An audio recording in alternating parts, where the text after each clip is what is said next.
ದೆಹಲಿಯ ಕೆಂಪುಕೋಟೆಯ ಬಳಿ ನಿನ್ನೆ ಸಂಜೆ 7 ಗಂಟೆಗೆ ಸ್ಫೋಟ ಸಂಭವಿಸಿದೆ. ಸೋಮವಾರ ಆಗಿದ್ದರಿಂದ ನಿನ್ನೆ ಕೆಂಪುಕೋಟೆಯನ್ನ ಬಂದ್ ಮಾಡಲಾಗಿತ್ತು. ಜನರ ಸಂಖ್ಯೆ ಕೂಡ ಕಡಿಮೆ ಇತ್ತು.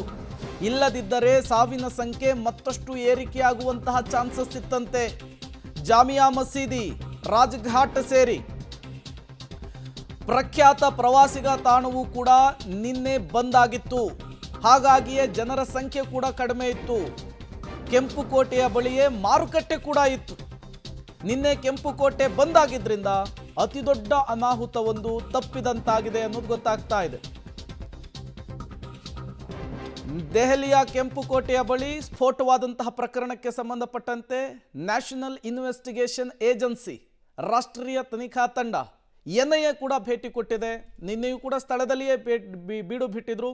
ಗೃಹ ಸಚಿವರು ಬಂದಂತಹ ಸಂದರ್ಭದಲ್ಲೂ ಕೂಡ ಘಟನೆಯ ವಿಚಾರಕ್ಕೆ ಸಂಬಂಧಪಟ್ಟಂತೆ ಗೃಹ ಸಚಿವರಿಗೆ ಮಾಹಿತಿಯನ್ನು ಕೊಟ್ಟಿದ್ರು. ಈಗಲೂ ಕೂಡ ಒಂದಿಷ್ಟು ಸಾಕ್ಷ್ಯಗಳನ್ನು ಸಂಗ್ರಹಿಸುವಂತಹ ಕೆಲಸ ಆಗ್ತಾ ಇದೆ ಅನ್ನೋದು ಗೊತ್ತಾಗ್ತಾ ಇದೆ.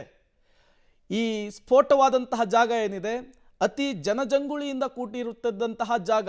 ಬಟ್ ನಿನ್ನೆ ಜನರ ಸಂಖ್ಯೆ ತುಂಬ ವಿರಳವಾಗಿತ್ತು ಅನ್ನೋದು ಗೊತ್ತಾಗ್ತಾ ಇದೆ. ಹಾಗಾಗಿ ಸಾವು ನೋವಿನ ಸಂಖ್ಯೆ ಕೂಡ ಕಡಿಮೆ ಆಗಿದೆ ಅನ್ನುವಂತಹ ಮಾಹಿತಿ. ಒಂದು ವೇಳೆ ಇವತ್ತು ಅಥವಾ ನಾಳೆ ಆ ಸ್ಫೋಟ ಆಗಿದ್ರೆ ಸಾವಿನ ಸಂಖ್ಯೆ ಮತ್ತಷ್ಟು ಏರಿಕೆ ಆಗುವಂತಹ ಚಾನ್ಸಸ್ ಇತ್ತಂತೆ. ಹಾಗಾಗಿ ಒಂದು ಗೊತ್ತಾಗ್ತಾ ಇದೆ, ಸ್ಫೋಟಕ ಸ್ಥಳಕ್ಕೆ ಎನ್ಐಎ ತಂಡ ಕೂಡ ಭೇಟಿ ಕೊಟ್ಟಿರುವಂತಹದ್ದು. ನ್ಯಾಷನಲ್ ಇನ್ವೆಸ್ಟಿಗೇಷನ್ ಏಜೆನ್ಸಿ ತಂಡ ಭೇಟಿ ಕೊಟ್ಟಿದೆ ಕಾರು ಸ್ಫೋಟಗೊಂಡಂತಹ ಜಾಗಕ್ಕೆ. ಭಯೋತ್ಪಾದನೆಯ ಪ್ರಕರಣಕ್ಕೆ ಸಂಬಂಧಪಟ್ಟಂತೆ ಎಲ್ಲೇ ಏನೇ ಆದರೂ ಕೂಡ ಎನ್ಐಎ ಟೀಮ್ ಬರುತ್ತೆ. ಈಗ ಸ್ಫೋಟ ನಡೆದಂತಹ ಜಾಗಕ್ಕೆ ಸ್ಥಳ ಪರಿಶೀಲನೆಗಾಗಿ ಎನ್ಐಎ ಟೀಮ್ ಬಂದಿದೆ ಅನ್ನೋದು ಗೊತ್ತಾಗ್ತಾ ಇದೆ. ಈ ಮೂಲಕ ಈ ಪ್ರಕರಣಕ್ಕೆ ಸಂಬಂಧಪಟ್ಟಂತೆ ಹಲವು ತನಿಖಾ ಸಂಸ್ಥೆಗಳಿಂದ ಇನ್ವೆಸ್ಟಿಗೇಷನ್ ಚುರುಕುಗೊಂಡಿದೆ. ನಿನ್ನೆ NSG ಬಂದಿತ್ತು, ATS ಇತ್ತು, ಜೊತೆಗೆ ಎನ್ಐಎ ಅಧಿಕಾರಿಗಳು ಕೂಡ ಬಂದಿದ್ರು. ಮತ್ತಷ್ಟು ಡೀಟೇಲ್ ಶಬೀರ್ ಕೊಡ್ತಾರೆ. ಶಬೀರ್, ನಿನ್ನೆಯಿಂದಲೂ ಕೂಡ NSG, ATS, ಎನ್ಐಎ ಸ್ಥಳದಲ್ಲಿಯೇ ಬೀಡು ಬಿಟ್ಟು ಸಾಕ್ಷ್ಯಗಳನ್ನು ಸಂಗ್ರಹಿಸುವಂತಹ ಕೆಲಸವನ್ನು ಮಾಡ್ತಾ ಇದ್ರು.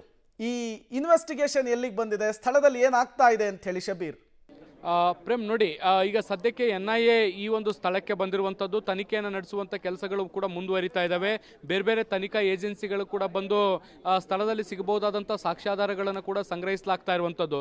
ನಿನ್ನೆ ರಾತ್ರಿ ಘಟನೆ ಆದಾಗಿಂದಲೂ ಕೂಡ ಸಾಕಷ್ಟು ಸಾಕ್ಷ್ಯಾಧಾರಗಳನ್ನು ಇಲ್ಲಿಂದ ಕಲೆಕ್ಟ್ ಮಾಡುವಂಥ ಕೆಲಸಗಳು ಕೂಡ ಮಾಡಲಾಗಿದೆ. FSL ತಂಡ ಕೂಡ ಬಂದು ಸಿಗುವಂಥ ಪ್ರಮುಖ ಎಲ್ಲ ವಸ್ತುಗಳನ್ನು ಕಲೆಕ್ಟ್ ಮಾಡಿಕೊಳ್ಳಲಾಗಿದೆ. ಸೂಕ್ಷ್ಮವಾದಂಥ ಮಾಹಿತಿಗಳನ್ನು ಕೂಡ ಸಂಗ್ರಹಿಸಿ ಈಗ ಲ್ಯಾಬ್ಗೆ ಕೊಂಡೊಯ್ಯುವಂಥ ಕೆಲಸಗಳು ಕೂಡ ಆಗಿದ್ದಾವೆ. ಇವೆಲ್ಲವೂ ಕೂಡ ಪರಿಶೀಲನೆಯಾಗಿ ಅದರ ವರದಿಗಳು ಬರಬೇಕಾಗಿರುವಂಥದ್ದು. ಈ ನಡುವೆ NIA ಕೂಡ ಈಗ ಘಟನಾ ಸ್ಥಳಕ್ಕೆ ಬಂದಿರುವಂಥದ್ದು. ಅವರು ಕೂಡ ಈ ಒಂದು ಘಟನಾ ಸ್ಥಳವನ್ನು ತಪಾಸಣೆಗೆ ಒಳಪಡಿಸ್ತಾ ಇದ್ದಾರೆ. ಕೆಲವೊಂದಿಷ್ಟು ಮಾಹಿತಿ ಅಥವಾ ಸುಳಿವುಗಳು ಸಿಗುತ್ತಾ ಅನ್ನುವಂಥದ್ರ ಬಗ್ಗೆ ಪರಿಶೀಲನೆ ಮಾಡುವಂಥ ಕೆಲಸವನ್ನು ಕೂಡ ಮಾಡ್ತಿದ್ದಾರೆ. ಯಾವಾಗ ಟೆರರ್ ಆಕ್ಟಿವಿಟೀಸ್ ವಿಚಾರ ಬರುತ್ತೆ, NIA ಮುನ್ನೆಲೆಗೆ ಬರುತ್ತೆ. ಸಾಕಷ್ಟು ಏನು ಮಾಹಿತಿಗಳು NIA ಬಳಿ ಕೂಡ ಇರುತ್ತೆ. ಸೊ ಹೀಗಾಗಿ ಭಯೋತ್ಪಾದನೆ ವಿಚಾರದಲ್ಲಿ ಇದು ಪೂರಕವಾಗಿ ಆಗಿರುವಂಥ ಘಟನೆಯ ಅನ್ನುವಂಥದ್ರ ಬಗ್ಗೆ ಈಗ ಮಾಹಿತಿಯನ್ನು ಕಲೆ ಹಾಕುವಂಥ ಕೆಲಸವನ್ನು ಕೂಡ ಈಗ ಸದ್ಯಕ್ಕೆ NIA ಅಧಿಕಾರಿಗಳು ಮಾಡ್ತಾರೆ. ಪ್ರೇಮ್, ಓಕೆ ಶಬೀರ್, ಹಾಗೆ ಸಂಪರ್ಕದಲ್ಲಿರಿ. ಮತ್ತಷ್ಟು ಡೀಟೇಲ್ಸ್ ನಿಮ್ಮಿಂದ ಪಡಿತಾ ಹೋಗ್ತೀನಿ.